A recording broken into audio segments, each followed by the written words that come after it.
Hello, everybody, and welcome back to Ledbetter RC Air Force. I'm Lance, and this is going to be our third installment in the beginner series, or as I kind of like to call it, let's just get something in the air quick and start flying and having fun. Like I said, this is our third installment. Um, Today, what we want to go over is the outputs page, which is where you can reverse your servos. You can play with your servo centering and get everything set up where everything is straight. So let's just get going. Go to your little airplane right here, and at the bottom left you'll see the outputs box. Just click on outputs, and what you'll see here is all your channels displayed. Let me find this stick. And you can see there's ailerons, elevators, throttle. It's all in here, and there should be up to, you can scroll across pages if at some point you did some mixes. There's up to like 64 different channels on this. I'm gonna go in right here. If you just say your control surfaces are reversed and you need to change them, this is where we're gonna do it. I'm gonna pick on the ailerons today. I'm gonna move the aileron stick right here, and you'll see, this is what your servo travel would be. And as for right now, default, everything's gonna be set at 100%. Right here where this is telling you that you're in the ailerons, and right here you'll see invert. And invert means this is your servo reversing. And right now it's on normal. And if you need to switch that, you can just scroll down and you just click on normal. And then you can see there it switched to inverted, and that just reversed your servo direction. Next down, you're going to have minimum and maximum. And what that is your servo travel each direction. You have minus 100 and plus 100. You can adjust these numbers, and that'll change your servo, the length of your travel.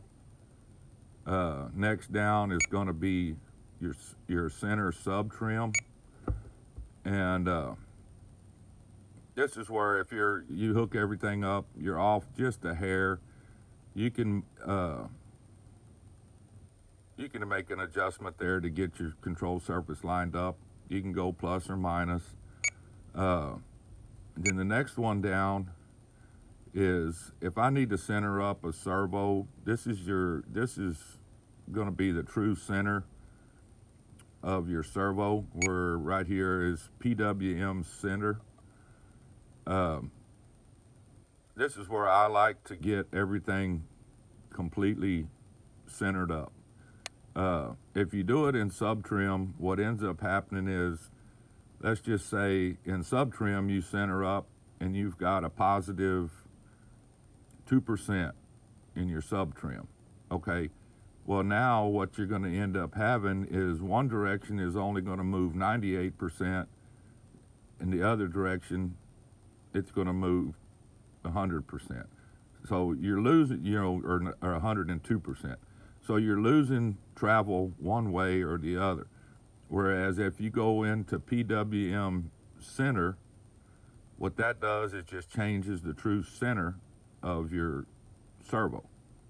So I like to make my corrections there. If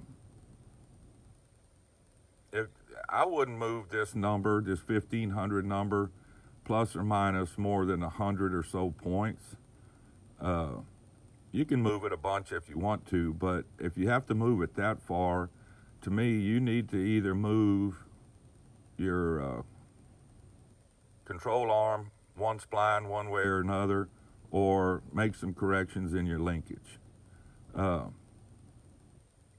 this is where I like to make that, and that keeps everything at true center.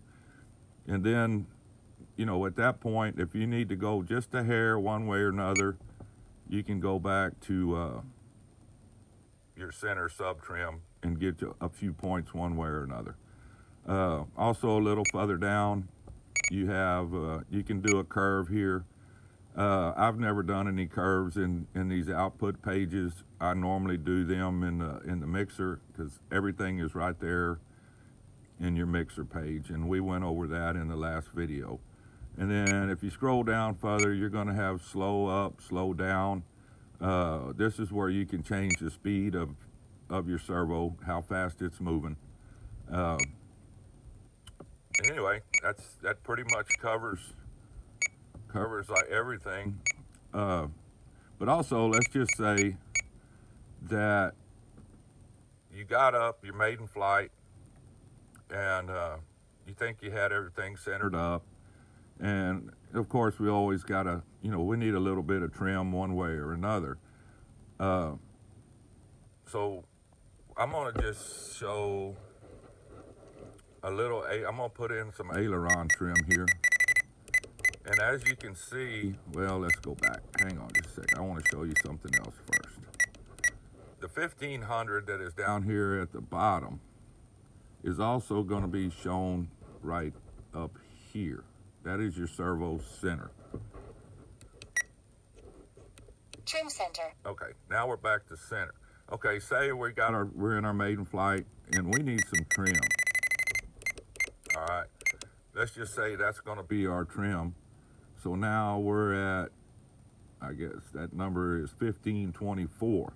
Okay, you land, you get on the ground, and you say, well, I don't really want to have to keep that trim in my, showing up on the home page of my transmitter. At that point, what you can do is come back down here to PWM center and change this number to this number. And once you change this number to this, then you can take the trim back out and it's going to be exactly the same, and you have full range of trim then after that again. So that's another deal. And also, I want to let you know this PWM in earlier versions like 1.4.5 of the firmware, this is called PPW center, if I remember correctly. I just updated this transmitter to 1.4.6 this week, and that was one of the changes that was made, is this was changed to PWM. So if you look at this in a little bit earlier version of firmware, it may be PPW or PPM, I don't quite remember, but it's the same thing, it just, the name got changed. All right, hope this helps everybody. If you like what you're seeing, hit the subscribe button, and we'll have, I think the next video I'm going to do is I'm going to go over timers. Thanks for watching. See you guys.